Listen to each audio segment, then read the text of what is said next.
Hello guys, कैसे हो आप लोग सब। आई होप आप एकदम फर्स्ट क्लास मजे में होंगे, राइट। और आपकी पढ़ाई भी एकदम जोरों शोरों से एकदम मस्त तूफान चलती होंगी, राइट। Yes sir.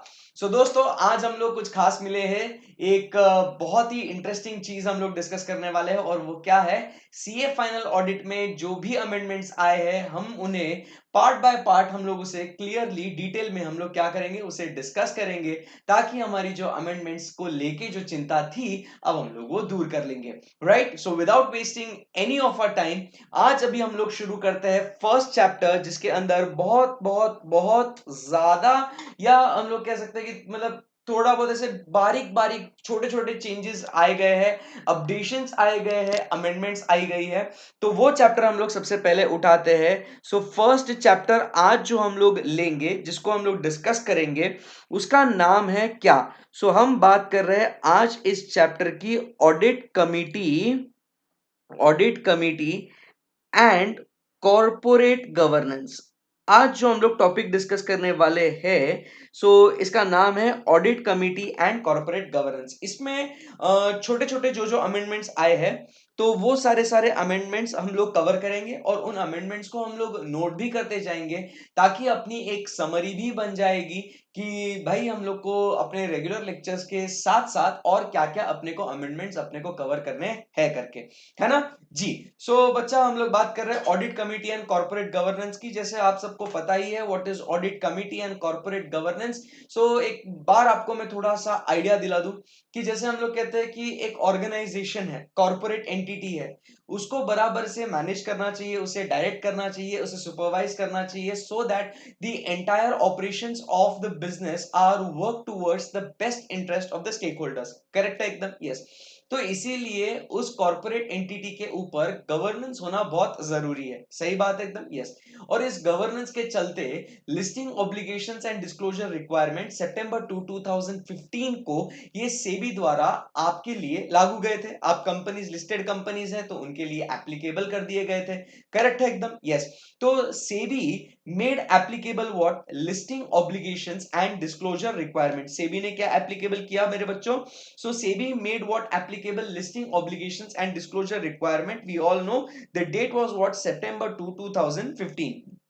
क्या है जिसे हम लोग प्यार से क्या कहते हैं, listing obligations and disclosure requirement. और इन listing obligations and disclosure requirements में क्या होता है कि बहुत सारे रेगुलेशंस दिए गए हैं कि जो एक लिस्टेड कंपनी जिसे ये एलओडीआर रेगुलेशंस एप्लीकेबल है, उन्हें ये कंप्लाई करना बहुत जरूरी है। सो that is the basic theme of LODR regulations की कुछ कंपनीज को एप्लीकेबल करा देते हैं, और फिर उन कंपनीज जिसको ये एप्लीकेबल है, उन कंपनीज के लिए बहुत सारे इश्यूज, बहुत सारे रेगुलेशंस है जो उन्हें कंप्लाई करने जरूरी है। सिंपल सी बात है। सो अब क्या होता है कि इसके अंदर अमेंडमेंट नंबर 1 हम लोग फर्स्ट देखते हैं कि एप्लीकेबिलिटी ऑफ एलओडीआर रेगुलेशंस। अब बात करते हैं किसकी भाई, एप्लीकेबिलिटी ऑफ एलओडीआर रेगुलेशंस की। ये एलओडीआर रेगुलेशंस किसे किसे एप्लीकेबल है?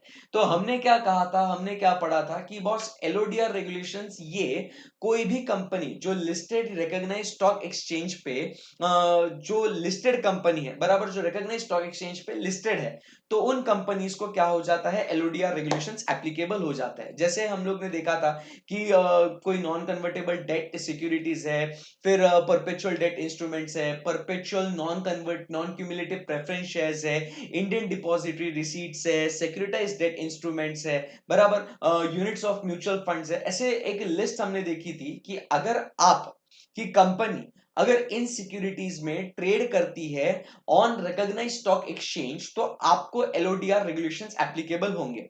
अब इस एप्लीकेबिलिटी के लिस्ट में, माय डियर फ्रेंड्स, एक और चीज उन्होंने ऐड कर दी है। That is the point which we need to note. ये एमसीक्यूज के लिए भी बहुत इंपॉर्टेंट हो सकता है। सो यहां पे हमारा फर्स्ट अमेंडमेंट जो यहां पे हम लोग देखते हैं कि what they have introduced is what, the security receipts. क्या ऐड किया यहां पे, सिक्योरिटी रिसीट्स। तो फर्स्ट हम लोग देख रहे हैं यहां पे एप्लीकेबिलिटी में। आपके लिए, जैसे मैंने शुरुआत में कहा था कि आपके लिए मैं नोट भी करूंगा, तो मैं नोट भी करते जा रहा हूं। Applicability of LODR regulations, applicability of LODR regulations.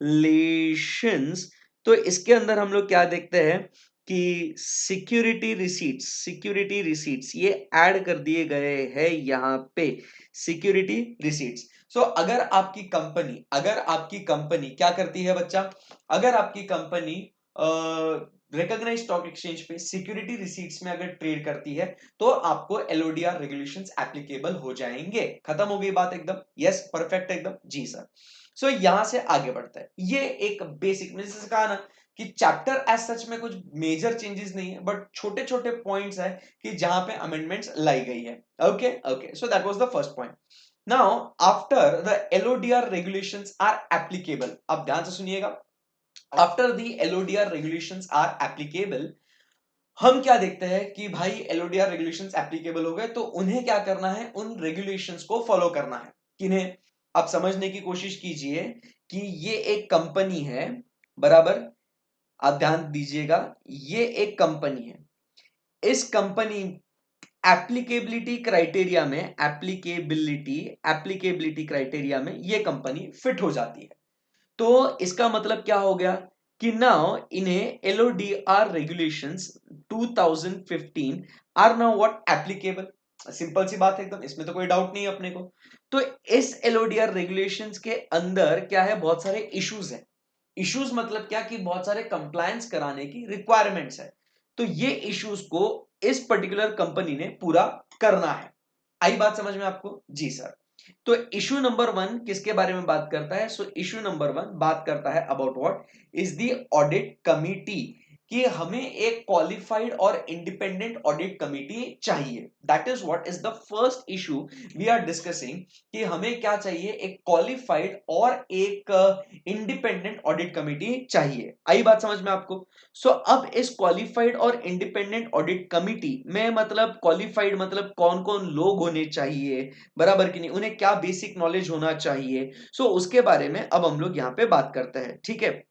सो अब अपन बात करते हैं सेकेंड पॉइंट की, जो बात करते हैं about what the qualified and, आपको मेरे साथ लिखना है तो आप ये लिख सकते हो, कोई टेंशन नहीं है, या बाद में इकट्ठा एक साथ लिखना है तो भी लिख सकते हो, it is completely your call. Qualified and independent audit committee, qualified and independent audit committee, किसकी बात कर रहे हैं अपन, qualified and independent audit committee. अब आपको तो पता है qualified and independent audit committee की जब हम लोग बात करते हैं तो इसके अंदर एक तरीके से रिवीजन भी हो जाएगा थोड़ा बहुत, है ना। सो इसके अंदर जब हम लोग बात करते हैं qualified and independent audit committee की, तो हम लोग क्या कहते हैं इसके अंदर, इसका कॉम्पोजिशन क्या होना चाहिए, आपको याद है क्या इसका कॉम्पोजिशन, यस सर। सो ऑडिट कमिटी के अंदर कम से कम चाहिए कितने लोग, तो इसके अंदर चाहिए 3 लोग। इसके अंदर हम लोग ने क्या बात करी थी कि इन 3 लोगों में से sir 2/3 of the members of the audit committee should be what the independent directors. आई बात समझ में आपको। बट इसके अंदर एक अब छोटा सा ट्विस्ट है, वो हम लोग ने शायद ही रेगुलर क्लासेस में पढ़ लिया है इसको, बट जो बच्चों ने बहुत पहले लेक्चर्स ले रखे हैं तो उनके लिए मैं आपको एक और क्लैरिटी दे रहा हूं कि अगर कोई listed entity, obviously listed entity को एप्लीकेबल होगा, जिनके outstanding superior right equity shares है, बराबर, तो उनके जो होंगे ना, तो the audit committee shall only comprise of independent directors. अब ध्यान से सुनिएगा, समझिएगा कि मतलब आप समझ लीजिएगा यहाँ पे qualified and independent audit committee की जब हम लोग बातचीत करते हैं यहाँ पे, तो आप समझिएगा हम क्या कहना चाह रहे हैं कि यहां पे आपको ऑडिट कमेटी, जब हम लोग बात करते हैं ऑडिट कमेटी की, आपके लिए सिंपल नोटिंग करता हूं, ऑडिट कमेटी यहां पे कितने लोग चाहिए, 3 मेंबर्स यहां पे आपको चाहिए। आप समझ लेना क्या कहता है कि it shall have what minimum 3 members, minimum 3 directors as members, 3 लोग कम से कम चाहिए, इसमें कोई अपने को दुविधा नहीं है। बट अब इसके अंदर क्या कहता है यहाँ पे, superior right shares, superior right shares क्या होते हैं, सुपीरियर राइट शेयर्स मतलब सर जी कि जहां पे हम उन्हें वोटिंग राइट्स देते हैं, तो सुपीरियर वोटिंग राइट्स होते हैं उन्हें, ये बेसिकली प्रोमोटर्स के लिए होते हैं, फाउंडर्स के लिए होते हैं। तो वो जो है उन शेयर्स को ये सेबी ने रिसेंटली एक नए टाइप के शेयर्स इंट्रोड्यूस कराए हैं, तो called as the SR share, superior right shares, जिनको सुपीरियर वोटिंग राइट्स दिए गए हैं। ओके ओके, सो अब इसमें क्या बात है ना बच्चा, अब आप ध्यान से सुनना कि अगर कोई लिस्टेड कंपनी के पास सुपीरियर वोटिंग राइट्स शेयर्स नहीं है, या किसी कंपनी के सुपीरियर राइट्स वोटिंग शेयर्स है और वो आउटस्टैंडिंग है, ये भी बहुत इंपॉर्टेंट है क्योंकि इनके कंप्लायंसेस बहुत सारे हैं, इनका लॉक इन पीरियड होता है कुछ 3 साल का, ऐसे बहुत सारे कंप्लायंसेस है। सो अगर ये आउटस्टैंडिंग है तो आप समझने की कोशिश कीजिएगा, नहीं है तो भाई साहब रिक्वायरमेंट क्या है, 2/3 member should be what, 2/3 member should be what, independent. आई बात समझ में? फिर अगर है तो यहां पे फिर से दो बातें हो जाती है, फिर से दो बातें हो जाती है कि आउटस्टैंडिंग नहीं है और हम लोग कहते हैं आउटस्टैंडिंग है। सो यहां पे क्या बात होती है, अगर आउटस्टैंडिंग नहीं है तो भी 2/3 से काम चल जाएगा, बट यहां पे जब आउटस्टैंडिंग है कोई भी listed company which has got what the outstanding superior right equity shares, तो उस केस में क्या हो जाता है, सो यहां पे all should be what, should be all should be independent. यहां पे हम लोग क्या कहते हैं, all should be what, independent. सारे के सारे क्या होने चाहिए, इंडिपेंडेंट होने बहुत जरूरी है। So this my dear friends is a very important thing over here, जो हम लोग क्या कहते हैं, अगर किसी कंपनी के outstanding superior rights equity shares अगर है तो आप समझने की कोशिश कीजिएगा, उनके सारे के सारे जो ऑडिट कमेटी के मेंबर्स होंगे वो सारे के सारे क्या हो जाएंगे, वो सारे के सारे होने चाहिए इंडिपेंडेंट। सो यहां पे आपका ये एक बेसिक पार्ट खत्म हो जाता है, आप समझ लीजिएगा। वो क्या कहते हैं कि अगर किसी कंपनी के having outstanding superior right equity shares, the audit committee shell only comprise of independent directors, उसके अलावा कोई नहीं रहेगा। आई बात समझ में आपको, एकदम सिंपल सी बात है जी। उसके बाद तो हम लोग जैसे क्वालिफाइड की बात करते हैं तो हम लोग कहते ही है उसके अंदर, हम लोग क्या कहते हैं बॉस, कि बाबा वो लोग जो है वो सारे के सारे फाइनेंशियल लिटरेट होने चाहिए और उसमें का कम से कम एक अकाउंटिंग और फाइनेंशियल रिलेटेड नॉलेज उसके पास होना बहुत जरूरी है। इसका चेयरमैन होगा वो इंडिपेंडेंट डायरेक्टर होगा, जो एनुअल जनरल मीटिंग में शेयर होल्डर्स की क्वेरीज को आंसर करेगा, वो इनवाइटीज हो सकते हैं, वो सारी बातें हम लोग ने यहाँ पे देख लिए, पढ़ लिए, समझ लिए। सो ये एक बेसिक, एक छोटा सा यहां पे भी अपना, यहां पे अपने को एक अमेंडमेंट दिखता है। आई बात समझ में आपको जी। फिर मीटिंग्स ऑफ ऑडिट कमिटी, ये सब तो एकदम ही सेम है, पावर सेम है, role of audit committee same है, कोई टेंशन नहीं है इधर, जो अपन ने रेगुलर क्लासेस में डिस्कस किया है वो। अब यहाँ पे हेडिंग नंबर आता है 4.5, जो एक बहुत ही इंटरेस्टिंग और बहुत ही मजेदार चीज है। यहां पे हम लोग बात करते हैं about what, the resignation of statutory auditors. किसकी बात करते हैं, रेजिग्नेशन ऑफ स्टैट्यूटरी ऑडिटर्स। अगर स्टैट्यूटरी ऑडिटर्स रिजाइन कर देते हैं, बराबर, स्टैट्यूटरी ऑडिटर्स अगर रिजाइन कर देते हैं फ्रॉम लिस्टेड एंटिटीज, बराबर, and they are material subsidiaries. So अगर वो लिस्टेड एंटिटीज में से रेजिग्नेशन दे देते हैं या उनकी लिस्टेड एंटिटी की मटेरियल सब्सिडरी में से अगर वो लोग क्या कर देते हैं, अगर वो लोग स्टैट्यूटरी ऑडिटर्स रेजिग्नेशन देते हैं, तो यहां पे क्या मामला है, आइए इसको समझते हैं। ठीक है, ध्यान से सुनना। देखो सबसे पहले तो audit committee of a listed company has to make recommendations for the appointment, remuneration, terms of appointment of a listed entity। ये हम लोग ने पॉइंट कहां पढ़ा था, ये पॉइंट जो है बेसिकली इसमें कुछ ऐसे खास नहीं है, ये हम लोग को पता है कि this is what is the role of audit committee. हम लोग ने पढ़ा है इसको कि sir what is the role of audit committee, की ऑडिट कमिटी का काम है कि स्टैट्यूटरी ऑडिटर्स का टर्म, उसका स्टैट्यूटरी ऑडिटर्स का उसका रोल, उसका टर्म, उसका टेन्योर, ये सारी जो चीजें हैं ये कौन डिसाइड करता है बॉस, तो ये सारी चीजें डिसाइड करता है कौन, ये ऑडिट कमेटी का काम है। एकदम सिंपल सी बात है, परफेक्ट है एकदम। आगे बढ़ते हैं। Clause, audit committee is also responsible for reviewing and monitoring the independence and performance of auditors and effectiveness of audit process। ये भी पॉइंट अपन ने रोल में पढ़ा है, रोल ऑफ ऑडिट कमेटी में, कि उनका परफॉर्मेंस बराबर, उनका कामकाज बराबर से हो रहा है कि नहीं हो रहा है, उनका इंडिपेंडेंस, इसको भी रिव्यू करना बराबर, ये किसका काम है, ऑडिट कमेटी का। तो फर्स्ट 2 पॉइंट्स क्लियर है। Audit committee is responsible for what, fixing the remuneration, उसका टर्म, उसका रिकमेंडेशन, उसका अपॉइंटमेंट, ये सारा काम करती है कौन, ऑडिट कमेटी। ये पॉइंट रिपीट हो चुका है, रोल में से आ गया है। Audit committee is also responsible for reviewing and monitoring the performance as well as independence of what the auditors। ये भी पॉइंट अपना रोल से आ गया है, इसमें भी कोई दुविधा नहीं है। आगे बढ़ते हैं, नेक्स्ट पॉइंट क्या कहता है, Clause A in Part A of Schedule 3 under Regulation 32 of SEBI LODR regulations requires what? क्या कहता है? अब ये पार्ट जो है अपने लिए बहुत इंटरेस्टिंग है, बहुत इंपॉर्टेंट है। क्या कहता है? Requires detailed reasons to be disclosed by the listed entities to stock exchanges in case of resignation by the auditor of a listed entity as soon as possible, but not later than 24 hours of receipt of such reasons from the auditor. आई बात समझ में? ये एक बहुत ही interesting चीज हम लोग को यहां पे सीखने मिलती है। अब क्या होता है कि यहां पे सेबी एलओडीआर रेगुलेशंस क्या कहता है कि उन लिस्टेड एंटिटीज ने डिटेल्ड रीजंस देने हैं। बराबर, किसको देना है? स्टॉक एक्सचेंज को। डिटेल्ड रीजंस देने हैं किसको? स्टॉक एक्सचेंजेस को, about the resignation of the auditor की क्यों करा, क्या किया, वो पूरे रीजंस उनको देने हैं। अब कब देने हैं? As soon as possible but not later than 24 hours. 24 घंटों के अंदर, 24 आवर्स बेटा, 24 आवर्स। एक तो as soon as possible but not later than 24 hours from the receipt of the reasons from the auditor. अब आपको पता होगा, हम लोग ने एक सेक्शन 140 सबसेक्शन 2 अपन ने पढ़ा था कि जब वहां पे ऑडिटर रिजाइन करता है तो auditor is suppose to give the reasons to the audit committee, that is to the company, as well as what. आपको याद है ना, अपन ने पढ़ा था ये सेक्शन नंबर 140 सबसेक्शन 2। यस। और अगर वो रीजंस नहीं देता है, तो उस समय पे क्या हो जाएगा?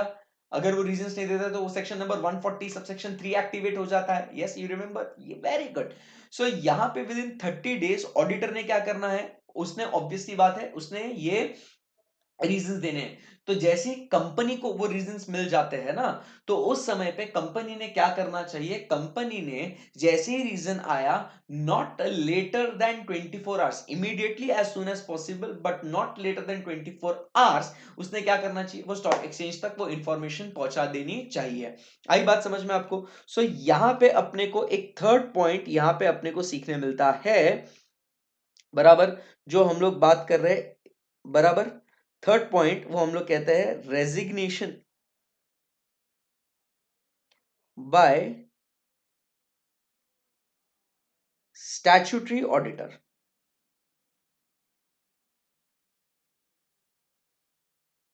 रेजिग्नेशन बाय हूं? Statutory auditor. तो क्या कहना है यहां पे अपने को? यहां पे अपना जो पॉइंट है, to inform stock exchange as soon as possible but not later than 24 hours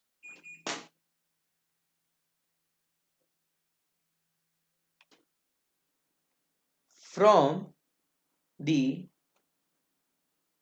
receipt of reasons from auditor। तो ये एक पॉइंट अपने को यहां पे नया सीखने मिलता है। बराबर, की लिस्टेड एंटिटी को एलओडीआर रेगुलेशंस के अंतर्गत क्या करना पड़ता है बॉस? तो उन्हें हमें, मतलब स्टॉक एक्सचेंज को, reasons as soon as possible but not later than 24 hours में ये देना है। ये एक बात अपने को सीखने मिलती है। सेकेंड पॉइंट क्या कहता है यहां पे, ये और ऐड होता है। Regulation 36(5) of the SEBI LODR regulations lays down certain disclosures to be made part of the notice to shareholders in annual general meeting. So, आपने क्या करना है यहां पे? आपने क्या करना है? Notice to shareholders for an annual general meeting where statutory auditors are proposed to be appointed, reappointed, including the terms of appointment. तो एक नोटिस भी आपने देना है किसको? कुछ सर्टेन डिस्क्लोजर्स दिए गए हैं, वो आपको एलओडीआर रेगुलेशंस बोलता है कि वो आपने नोटिस टू एजीएम में देना है। In the light of the above conditions, और क्या क्या बात होती है अब देखिएगा, ये बहुत इंटरेस्टिंग पार्ट है। In the light of the above conditions to be complied with upon resignation of the statutory auditor of the listed entity or material subsidiary, यहां पे आपको with respect to limited review या audit report as per RS under, आप ध्यान से देखना, the conditions to be complied with upon resignation of the statutory auditor of a listed entity with respect to limited review और audit report, इसके बारे में कुछ conditions दी गई है. So ये हम लोग यहाँ पे डिस्कस कर रहे हैं. So ये फोकस करिएगा, this is very important. Conditions with respect to limited review or audit report, obviously ये कब है? Upon the resignation of the auditor. अब यहां पे फोकस करना बहुत बहुत बहुत इंटरेस्टिंग चीज है. सो यहां पे फर्स्ट पॉइंट, अब उसने कब रेजिग्नेशन दिया? तीन अपन ऐसे करते हैं इसको, एबीसी लिखने से अच्छा अपन इसका ऐसा एक अपना जोरदार वाला जो अपनी आदत है, अपन वैसा काम करते हैं ना बॉस. सो यहां पे तीन कंडीशंस दे रखे हैं, बराबर. तो वो तीन कंडीशंस क्या है वो अपन देखेंगे कि उसने कब रिजाइन किया, उसके हिसाब से वो उस स्टैट्यूटरी ऑडिटर ने क्या काम करना है वो अपने को देखना है. तो यहाँ पे ये तीन कंडीशंस है, 1, 2 एंड 3. सो क्या कहता है, ध्यान से देखना. सो if the auditor resigns within 45 days from the end of the quarter, within 45 days from the end of the quarter. अब ध्यान से सुनना, इसका मतलब क्या हुआ? एक क्वार्टर खत्म हो गया, समझ पा रहे हो आप? फर्स्ट क्वार्टर खत्म हो गया, बराबर. अब फर्स्ट क्वार्टर खत्म होने के बाद 45 डेज के अंदर अंदर अगर उसने रेजिग्नेशन दे दिया है, तो before such resignation he is supposed to issue either limited review or audit report for that particular quarter.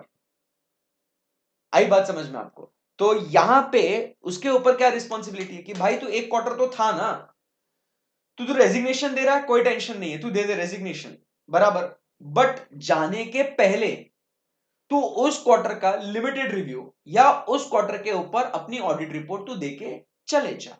खत्म हो गई बात. ये एक पॉइंट अपन यहां पे सीखते हैं. सो क्या कहते हैं कि resignation within 45 days from the end of first quarter. तो यहां पे क्या करना अपने को? he is supposed to give what? limited review or audit report for first quarter. आई बात समझ में आपको? एकदम सिंपल सी बात है सर जी. अब सेकंड क्या कहता है, ध्यान से देखना. If he resigns after 45 days. अब आपको ऑब्वियसली क्वेरी आ रही होगी कि सर आफ्टर 45 डेज हुआ तो क्या? तो भाई साहब वो क्या बोलता है, after 45 days of the end of the quarter of a financial year, so before such resignation issue limited review और report for such quarter as well as the next quarter. मतलब जिस क्वार्टर में जिस क्वार्टर, मतलब वो quarter का एक खत्म हो गया, आप समझो बात को. मतलब first quarter is over, first quarter is over. Now after over of first quarter उसने 50th डे पे उसने क्या दे दिया? रेजिग्नेशन दे दिया. सो अब इस घड़ी इस समय क्या होगा कि उसने फर्स्ट क्वार्टर का तो लिमिटेड रिव्यू ऑडिट रिपोर्ट देना ही है, साथ ही साथ उसने सेकंड क्वार्टर का भी लिमिटेड रिव्यू या ऑडिट रिपोर्ट उसने देना है. आई बात समझ में आपको? एकदम ही सिंपल सी बात है सर, डन एकदम. सो यहां पे क्या कहता है, resignation after 45 days from the end of quarter. सो यहां पे अपना आंसर क्या होगा? लिमिटेड रिव्यू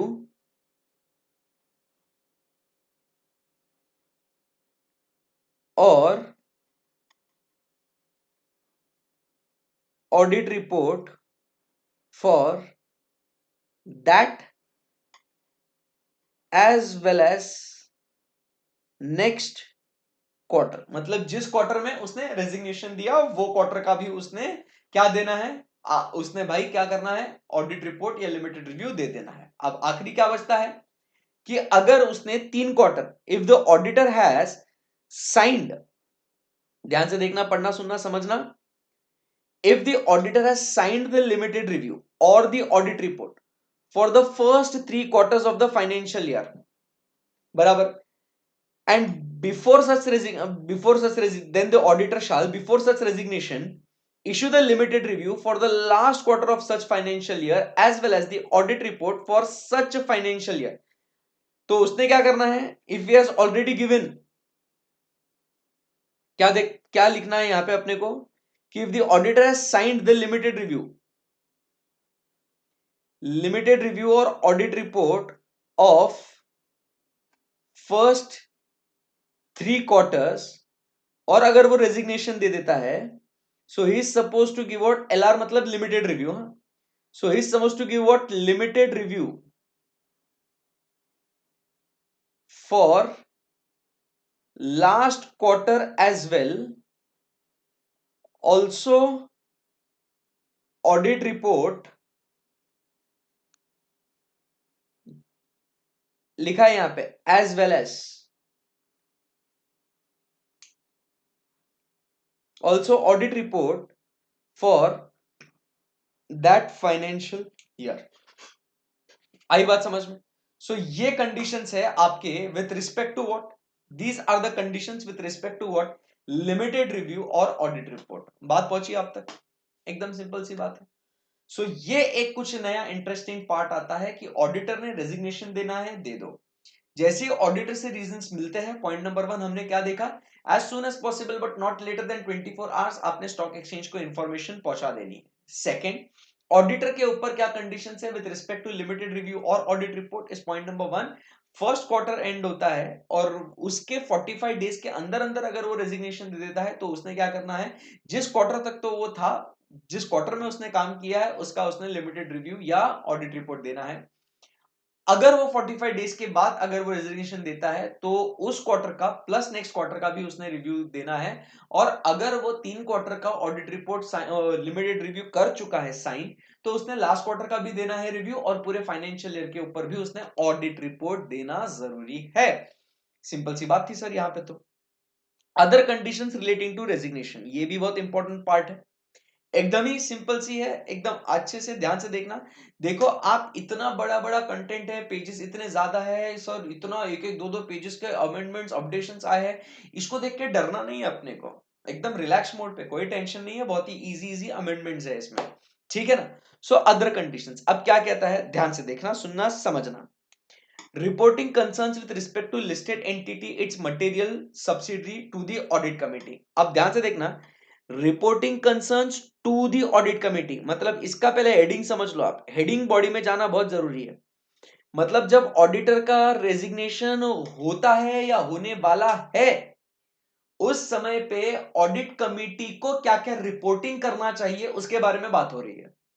ऑब्वियसली ये किसे एप्लीकेबल होगा, listed entity as well as the material subsidiary, उसकी लिस्टेड एंटिटी की मटेरियल सब्सिडरी, ठीक है ना। हाँ जी। सो अब आप समझने की कोशिश कीजिए, reporting concerns to hmm, audit committee, कि जब कभी, मतलब आप समझने की कोशिश कीजिएगा, सेकेंड पॉइंट यहां पे लिखता हूं, सेकेंड पॉइंट यहां पे, कि यहां पे रिपोर्टिंग कंसर्न्स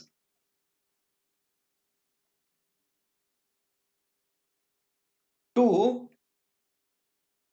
ऑडिट कमिटी,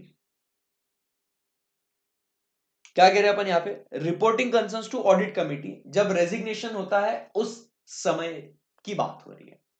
आई बात समझ में कि ऑडिट कमेटी को क्या क्या रिपोर्ट करना जरूरी है, क्या क्या रिपोर्ट अपन करेंगे, किसको, ऑडिट कमेटी को। ओके चलो। सो मेरे प्यारे प्यारे बच्चों, ध्यान से देखिएगा, सुनिएगा और समझ भी लीजिएगा। एकदम सिंपल से पॉइंट्स है, मतलब आप इतना टेक्स्ट देख के आपको डर लगेगा, रिलैक्स। देखो first point, in case any concern with the management, अगर फर्स्ट क्या है, concern with the management, management का कोई इशू है क्या, क्या इशू हो सकता है साहब, भाई इंफॉर्मेशन नहीं प्रोवाइड कर रहे, कोऑपरेशन नहीं कर रहे हैं, बराबर, जिसके वजह से अपना ऑडिट प्रोसेस हैम्पर हो रहा है। मैनेजमेंट क्या इशू क्रिएट करेगा कि बाबा वो इंफॉर्मेशन प्रोवाइड नहीं कर रहा है या वो कोऑपरेशन नहीं कर रहा है, बराबर, जिसकी वजह से अपना ऑडिट प्रोसेस हैम्पर हो रहा है, बराबर। तो उस समय पे क्या करना है, सिंपल सी बात है यहां पे, auditor shall approach the chairman of the audit committee of the listed entity and chairman of the audit committee of the listed entity, and audit committee shall receive such concern directly and immediately without specifically waiting for the quarterly audit committee meetings। मतलब ताबड़तोड़ immediately उस concern के ऊपर action लिया जाएगा। आई बात समझ में आपको? सो यहां पे फर्स्ट अपन क्या देखते हैं, यहां पे फर्स्ट पॉइंट अपन यहां पे देखते हैं कंसर्न्स, क्या बोलना है अपने को, concerns with the management. Concern मतलब इशू, मतलब problem, concern with management. Concern क्या हो सकता है बॉस? कंसर्न क्या हो सकता है? Non availability of information, non cooperation, और जिसके वजह से अपना ऑडिट प्रोसेस अफेक्ट हो रहा है। तो यहां पे क्या हो जाएगा, सिंपल सी बात है, ऑडिटर टू, क्या लिखेंगे प्रॉपर वर्ड, टेक्निकल वर्ड क्या है वही लिखता हूं, auditor shall approach, auditor to approach chairman of audit committee, and audit committee shall address that concern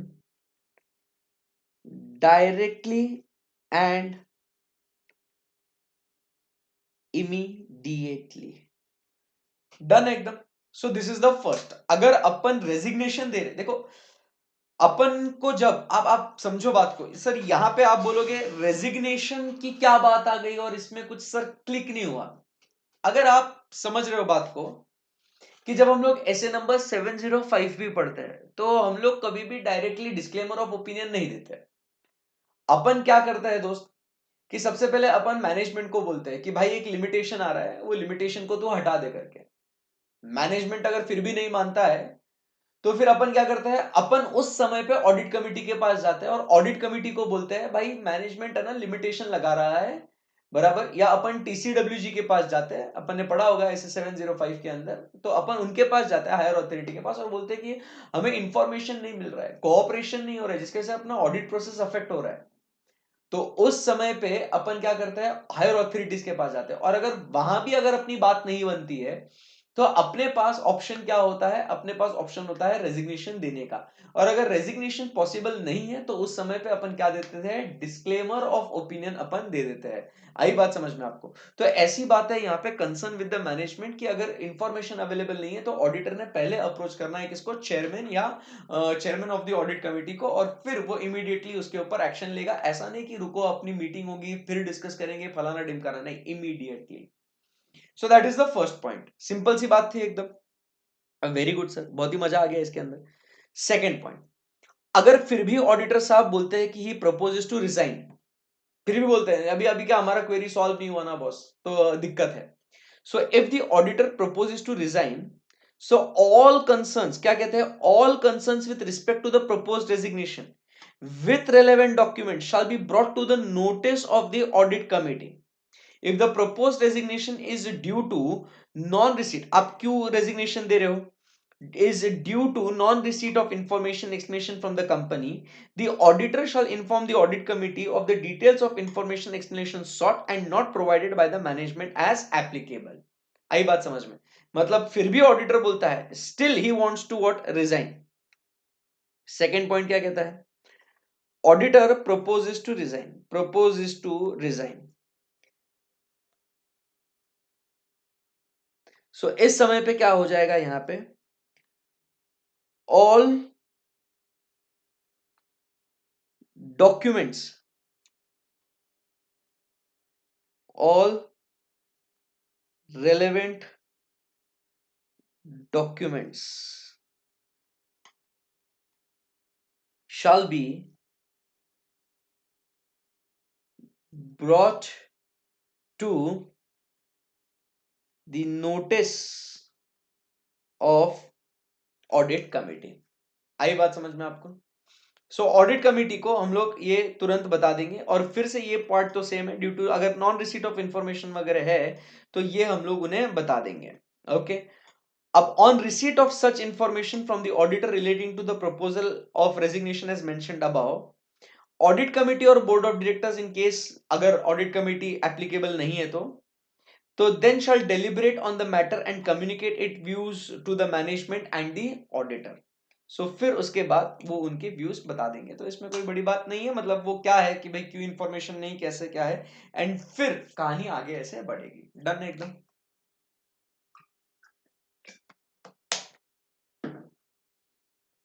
simple सी बात ही है। फिर लास्ट में disclaimer in case of what, non receipt of information in accordance with the standards on auditing, कि अपने को अगर information तब भी नहीं मिलती है तो हम लोग ने तो क्या करना है भाई, हम लोग ने डिस्क्लेमर ऑफ ओपिनियन दे देना है। सो इसके बाद क्या कहते हैं, in case the auditor has already been appointed, तो क्या कहते हैं, the listed entity shall ensure that the condition mentioned above in A and B are included in the terms of appointment. In case the auditor, तो later the practising, ये बहुत important है, the practicing CS shall certify the compliance by listed entity on above in the prescribed annual secretarial compliance report। कि अब वो terms of engagement में आपने वो चीजें ऐड करी कि नहीं करी, उसके बारे में आपने टर्म्स ऑफ एंगेजमेंट में आपने डाल देना है। खत्म हो गई बात। Yes, okay. फिर उसके बाद ये थर्ड वाला पॉइंट आ जाता है, ये भी एक obligations of the listed entity कि किस फॉर्मेट में इंफॉर्मेशन देना है, और ऑब्वियसली उन्हें कोऑपरेशन करना है, और डिस्क्लोजर उनके व्यूज टू स्टॉक एक्सचेंजेस, जो अभी तक अपन ने पढ़ा है। आई बात समझ में आपको? Right, yes.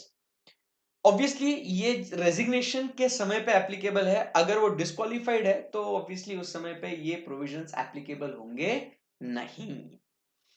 ये अपन ने सब सेक्शंस भी पढ़ लिए हैं, ये भी हो गया है अपना audit committee, role of audit committee, ये भी पढ़ा है अपन ने, इसमें कोई चेंजेस नहीं है।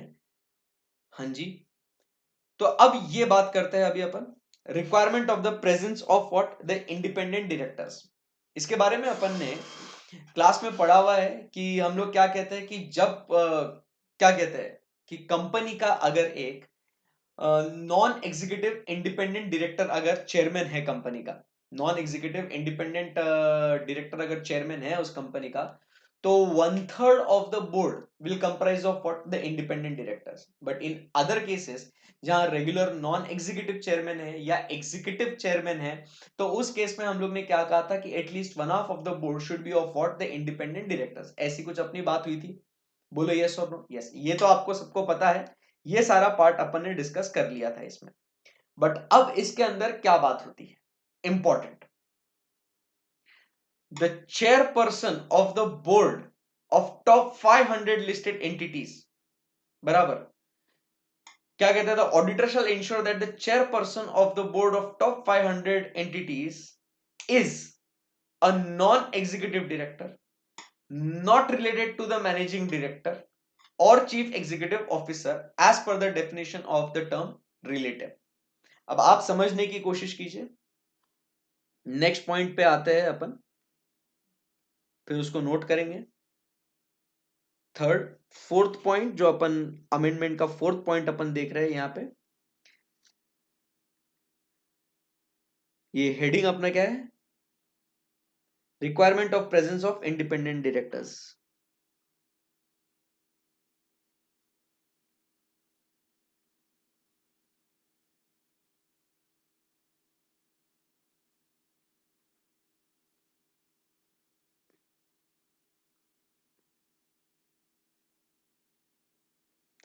Requirement of the presence of independent directors, एकदम सिंपल सी बात है। सो यहाँ पे requirement of the presence of independent directors में अपन क्या कहते हैं, आपको पता होगा, इफ यू रिमेंबर, आपके लिए नोट करूं कि सिर्फ अमेंडमेंट्स नोट करें, सर सिर्फ अमेंडमेंट्स नोट करते हैं, मेरे को ऐसा लगता है, नहीं तो कंफ्यूजन हो जाएगा।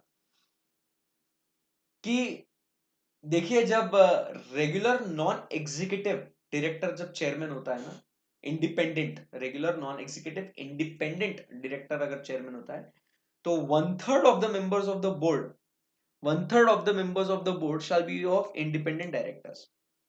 बट जब आपका does not have a regular non executive chairman, 1/2 चाहिए।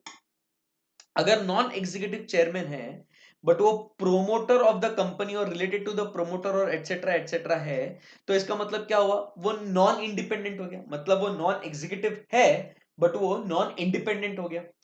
उस केस में भी आपको 1/2 चाहिए, सिंपल सी बात है। सो यहां पे आप समझ लीजिएगा, अगर वो और एग्जीक्यूटिव डायरेक्टर है तो भी हाफ चाहिए।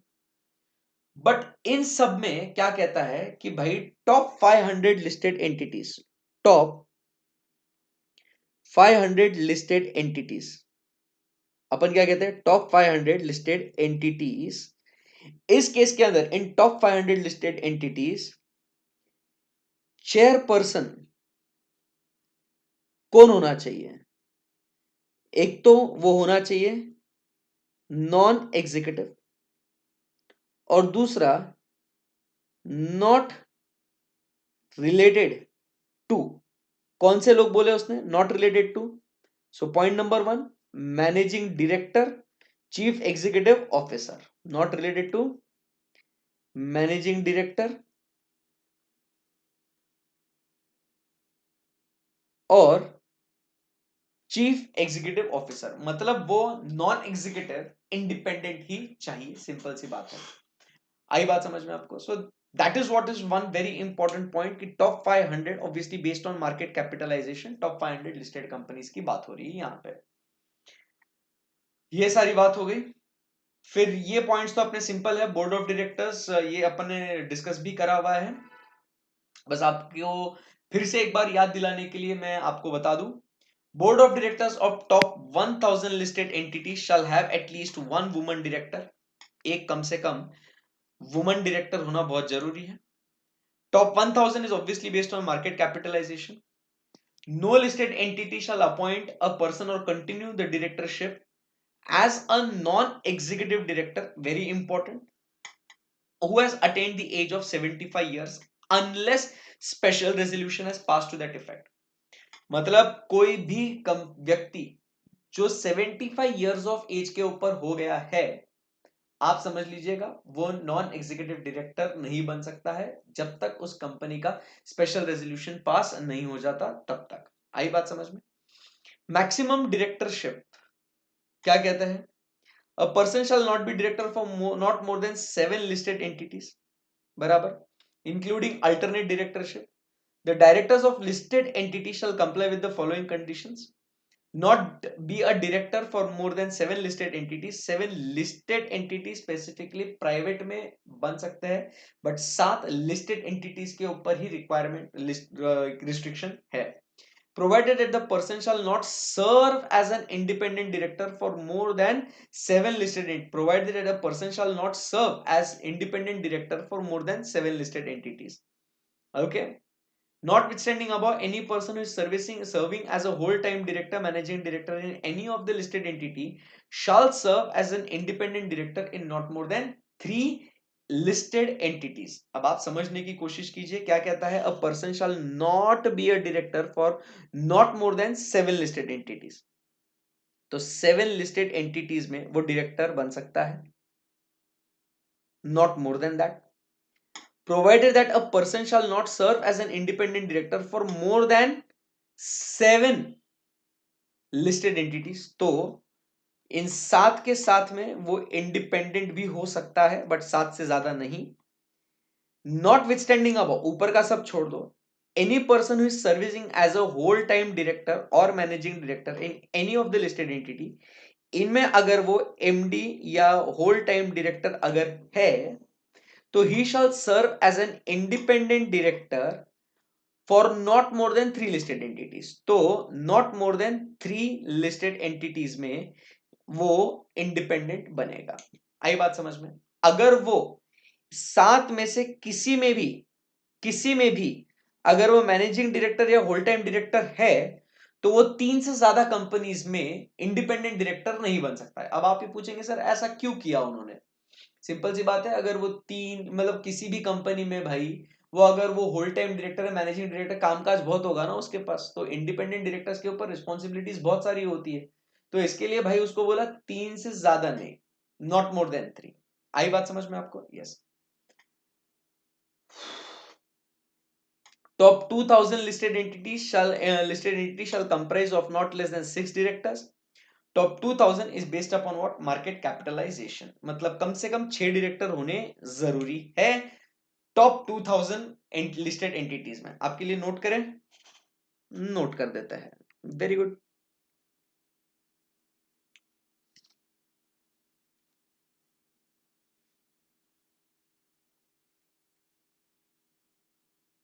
चलिए everybody now focus.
So this is what is the requirement in case of what?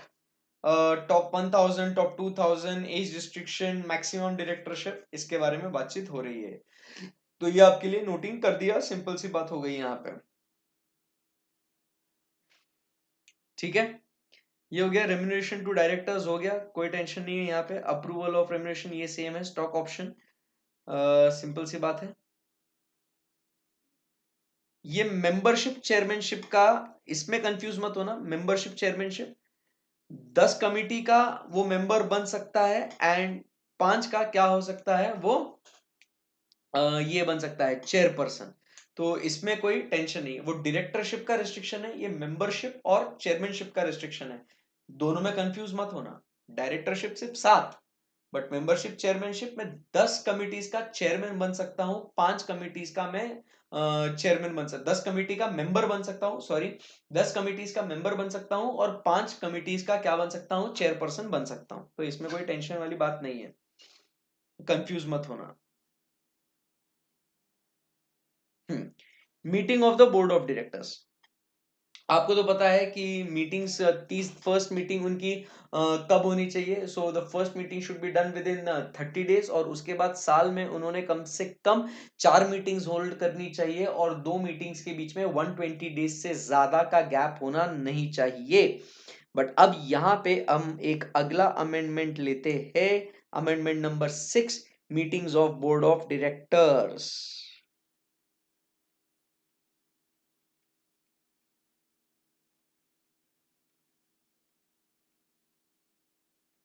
So meetings of board of directors, तो अब क्या कहता है, इन case of section 8 company, section 173 subsection 1 shall apply only to extent of the board of directors of such company shall hold at least one meeting within every 6 calendar months। क्या कहता है, shall apply only to the extent that board of directors of such company shall hold at least one meeting within every 6 calendar months। तो यहां पे 173 subsection 1 की जो बात हो रही है, सो यहां पे हम लोग क्या कहते हैं, in case of section 8 companies,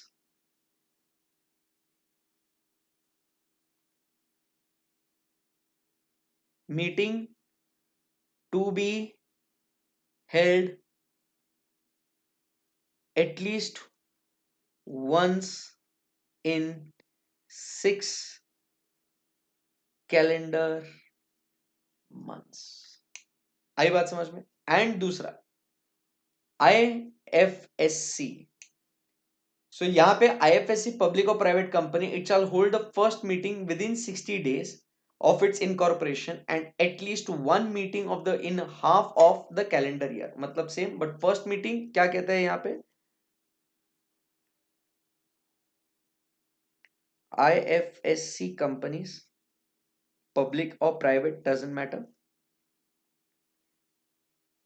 first meeting within 60 days, after that at least one meeting in 6 calendar months, मतलब हाफ ऑफ द ईयर। ये एक पार्ट यहाँ पे छोटा सा ऐड हुआ है यहाँ पे। ये ऐसे 250 तो अपन पढ़ते ही है, सारे लॉज एंड रेगुलेशंस कंप्लाई करना है, कोड ऑफ कंडक्ट कंप्लाई करना है, vigil mechanism, whistle blower mechanism, subsidiary companies, secretarial audit. So every, ये एक नया यहाँ पे रेगुलेशन 24 ऐड हुआ है, यहाँ पे regulation 24A।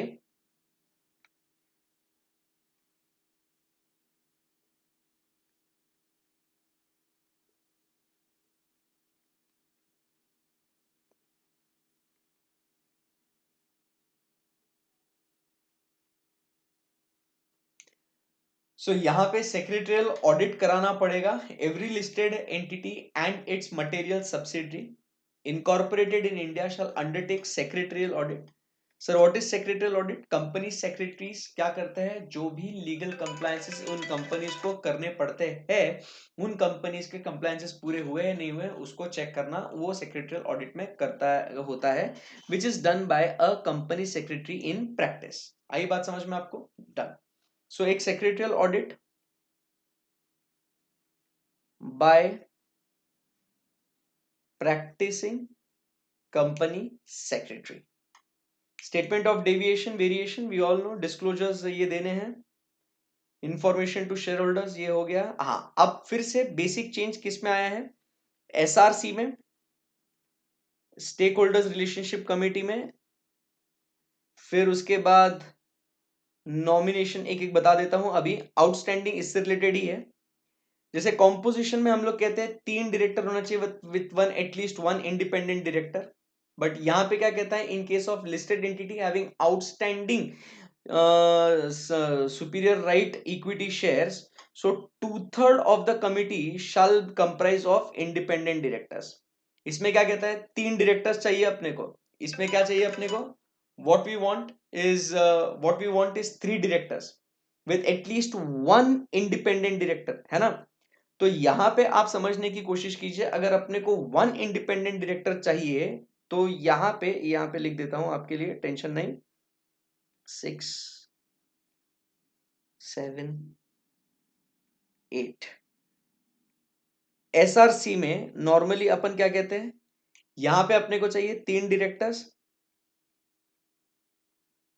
With one independent.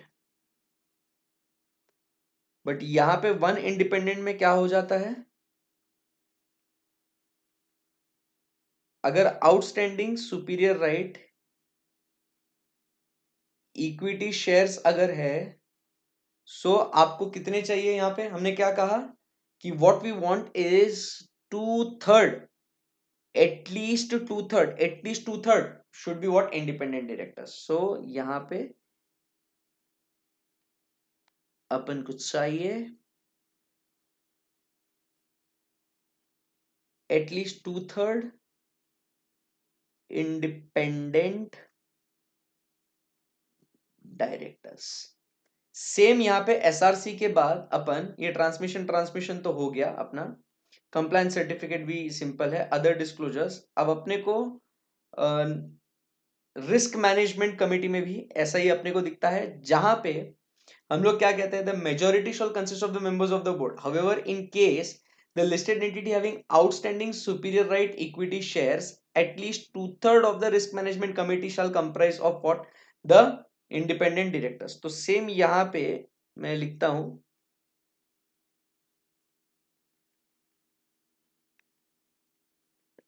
Risk management committee में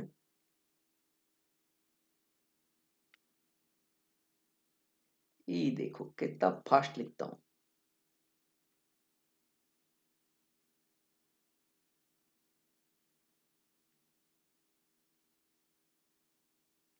समझा खलास। तो ये आरएमसी में भी वैसा ही मामला होगा, एनआरसी में भी वही मामला होगा। यहां दोनों का एक साथ लिख देता हूं, RMC and nomination and remuneration committee में भी, इसमें भी यही है। देखो, outstanding superior at 2/3 shall comprise of independent directors. ये बहुत इंपॉर्टेंट है क्योंकि उन्हें वोटिंग राइट्स मिलते हैं ना, तो उनका वो लोग ज्यादा नहीं हो पाएंगे वहां पे ऐसा। ऑडिटर सर्टिफिकेट एडवर्स क्वालिफाइड, खत्म खलास। तो ये जो थे my dear friends, oh my god, तो ये बेसिक बेसिक अमेंडमेंट्स थे किसके अंदर, तो these were the basic amendments in what, audit committee and corporate governance. तो जल्दी अपन मिलेंगे, और एक सेशन अपन लेंगे, ऐसे ही सेशंस में अपलोड करते रहूंगा। और एक अपन सेशन लेंगे जहां पे पीयर रिव्यू, क्वालिटी रिव्यू के जो अमेंडमेंट्स है वो हम लोग डिस्कस करेंगे, जो नए लगे तो वो पूरा चैप्टर में अपलोड कर दूंगा, डिपेंड करता है कैसा। और कंपनी ऑडिट में भी कुछ छोटे मोटे अमेंडमेंट्स अगर होंगे तो वो भी अपन डिस्कस कर लेंगे। तो अभी ये अमेंडमेंट्स को एंजॉय करो। कैसे लगा आपको ये लेक्चर, प्लीज मुझे बताना कमेंट्स में। जरूर इस वीडियो को लाइक करना, आपके फ्रेंड्स के साथ इसको शेयर करना, बिकॉज ये अमेंडमेंट्स बहुत इंपॉर्टेंट है, not for views, not for anything, but ये एकेडमिक पॉइंट ऑफ व्यू से बहुत इंपॉर्टेंट है। तो इसके लिए जरूर इसको आप आपके फ्रेंड्स के साथ शेयर करना, make sure they have covered this audit committee and corporate governance के amendments, right. Thank you very much guys, hope it was very interesting, you enjoyed it, love you guys, bye bye, take care.